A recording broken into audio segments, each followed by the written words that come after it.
이 자연요법의 역사를 보면 자연요법이라는 것이 뭐냐, 지금까지 여러분들이 공부한 자연의학이 모두 자연요법에 속합니다. 그러나 이제 자연요법은 이러한 모든 지금까지 한방침구, 에어로파시, 자연식, 식이요법, 영양보충요법, 동독요법, 약초 등 모든 요법이 포함되지만 이 중에서 특히 수치료, 산소요법, 원예요법 등 이걸 자연요법이라고 해서 이 단원에서 다루게 됩니다.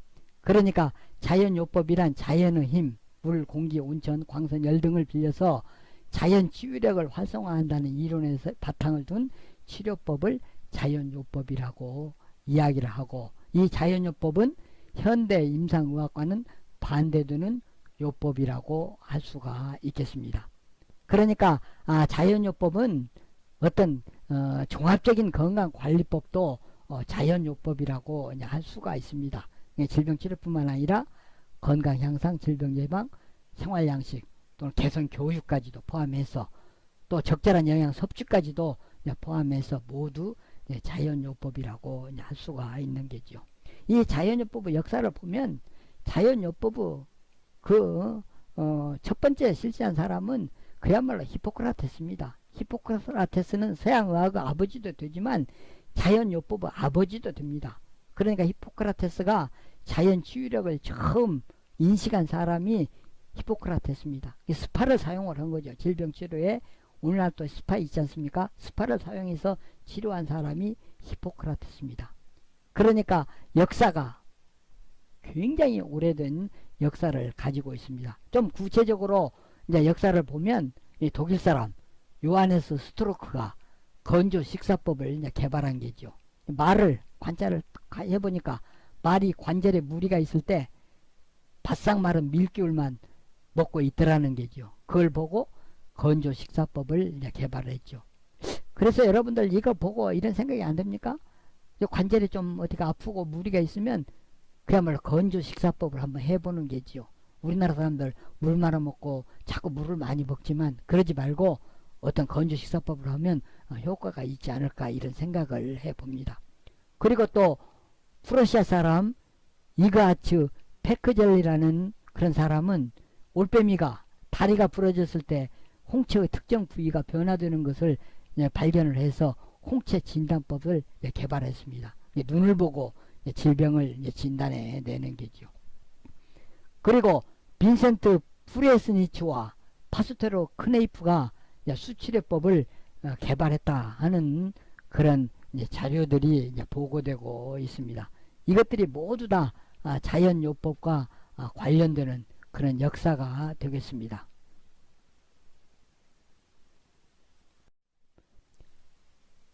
그래서 자연요법 중 제2절에서는 목욕을 한번 보겠습니다. 여러분들 교재 367페이지에 나와 있습니다. 물을 이용한 치료법이죠. 근데 물의 유익과 효과가 있습니다. 물은 참 우리 인간에게 유익합니다. 물은 어떤 유익을 주느냐? 변통을 좋게 하고, 식욕을 좋게 하고, 피부를 곱게 하고, 감기에 강하게 하고, 마음이 편하게 하고, 또 물은 또 치료 효과도 있습니다. 그러니까 피로회복 및 신경 안정, 진통과 해열, 지혈의 효과, 당뇨과 증기욕에 의한 신진대사의 촉진, 냉수마찰과 냉수욕에 의한 피부 단련과 체력 강화.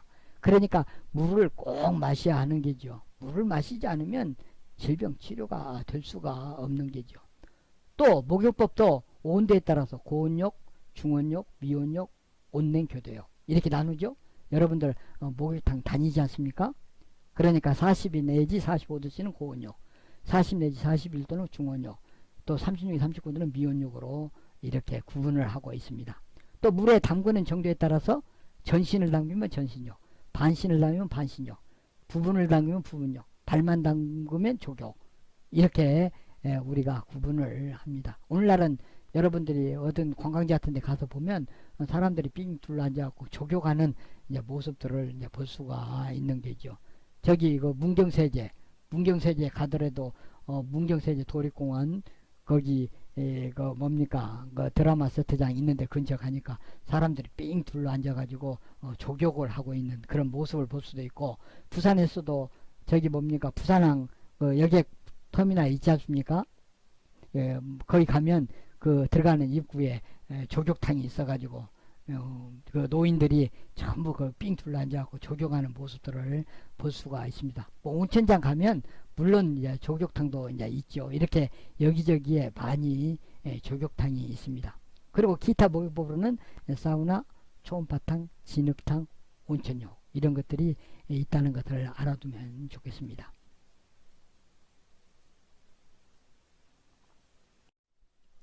그래서 제 3절 370페이지에 나와 있는 수치료법에 대해서 한번 보겠습니다. 수치료법은 물로 치료하는 방법을 수치료법이라고 이야기를 하는 게죠. 그래서 여러분들이 이제 목욕탕에 가면 이제 냉온수 치료를 하지 않습니까? 냉온수 치료는 어떻게 하느냐? 냉탕과 온탕을 왔다 갔다 하면서 치료하지 않습니까? 그 방법은 처음 온탕으로 시작을 합니다. 3분 동안 온탕에 있다가 그 다음에 갑자기 냉탕으로 들어가서 2분 동안 있다가 또 이렇게 온탕 3분 동안 또 가서 온탕에 있다가 또 냉탕으로 가서 2분 동안 있다가 이렇게 3번을 반복한 후에 마지막에 냉탕으로 끝나라는 이야기죠. 이게 냉온 수치료법이 되겠습니다. 그리고 여러분들이 이제 사우나나 증기욕 이것은 과열욕을 하는 것이고 과열욕에는 발열 목욕, 사우나, 스팀 목욕, 해동 목욕이 있는 게죠. 그리고 여러분들 부산이니까 부산 같은 경우에는 이제 해양 목욕을 하지 않습니까? 바닷물 이제 목욕탕에도 이제 바닷물을 이렇게 끓여들여 가지고 이제 탕을 만들어 놨지 않습니까? 이걸 달라소 테라피라고 합니다. 달라소라는 것이 불어로 해수라는 뜻이요. 해양 해수. 테라피는 이제 치료 아닙니까? 그래서 여러분들 부산도 달라소 테라피 이렇게 이야기를 하면 이것은 바닷물 목욕을 하는구나로 알고 있으면 되겠습니다. 그러니까 해양 목욕에는 달라소 테라피와 해초 목욕, 뭐 미역이나 이런 걸로 이제 몸에 이렇게 걸쳐 가지고 이제 목욕하는 방법, 질병 치료에 이용을 하는 게죠. 그 다음에 여러분들 이제 좌욕 방법이 있지 않습니까?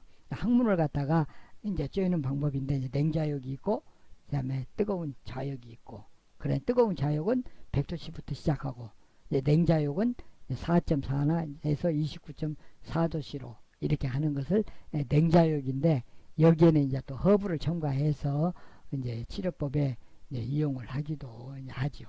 그 다음에 이제 관장도 있습니다.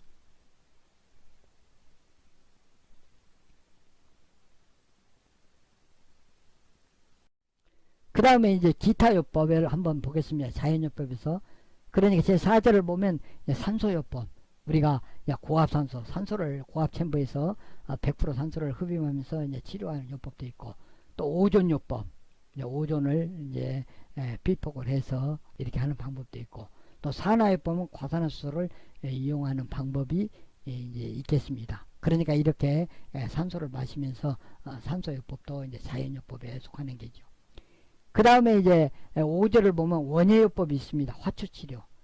꽃을 피우고 채소를 가꾸고 식물을 키우는 원예 행위를 통해서 마음병을 고치고자 하는 요법. 이걸 원예요법이라고 하는 게죠. 대개 오늘날은 이제 이런 요법이 이제 병원에도 도입돼서 이제 정신병동 같은 데 보면 환자들하고 같이 꽃도 심고 이러한 모습들도 볼 수가 있는 게죠. 또 하나는 건강요법에서 논두렁 건강학이라고 해서 옛날 시골 농부들이 아침에 일찍 일어나서 해가 뜰 때 이제 논밭으로 나가서 이렇게 이제 돌아다니지 않습니까? 그럴 때 그 당시에 이제 그 식물들이 얼마나 많은 산소를 내겠습니까? 에너지를 폭발적으로 내는 게죠. 그래서 이제 건강하다는 게죠. 그래서 아침마다 해가 뜰 무렵에 이렇게 산천을 돌아다니면 훨씬 이제 건강하다는 것을 이제 알 수가 있습니다. 그런데 오늘날 이제 논밭에는 농약을 살포하기 때문에 농약을 살포한 그런 논을 돌아다니면 오히려 건강보다도 더 건강이 약화될 수가 있는 게죠.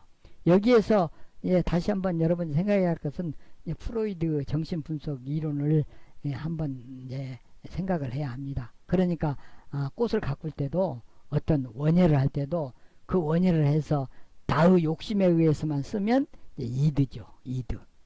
그런데 그걸 화초나 이걸 가꾸면서 그야말로 즐거움을 가지고 즐거움을 가지고 정말 날마다 즐거움 속에서 감탄하면서 그렇게 기르면 에고가 되는 겁니다. 자아가 되는 겁니다. 그런데 실제 또 하나는 이웃과 친구들과 같이 서로 나누면서 기르는 방법을 서로 대화도 나누면서 즐거움을 가지고 그렇게 기르면 슈퍼 에고가 되는 거죠. 초자아가 되는 겁니다. 이 양심이 되는 거죠. 그러면 여러분들이 볼 때 이러한 요요법이나 인생을 살아가면서 이대로 살아가는 것이 좋겠습니까? 에고로 사는 것이 좋겠습니까? 슈퍼 에고로 사는 것이 좋겠습니까? 실제 여러분들이 이왕에 사는 것은 마찬가지니까 그야말로 친구들과 함께 이웃과 함께 사는 슈퍼 에고가 가장 좋은 방법이고, 그러지 못하면 뭐 내 자신을 위해서 나 혼자만이라도 즐거움을 느끼면서 사는 에고 형태로 사는 것도 좋겠죠. 그런데 실제 내 욕심만 챙기고 그야말로 이렇게 사는 방법은 똑같은 사는 방법이지만 그것은 이드로 본성으로만 사는 그런 삶의 태도가 되겠죠.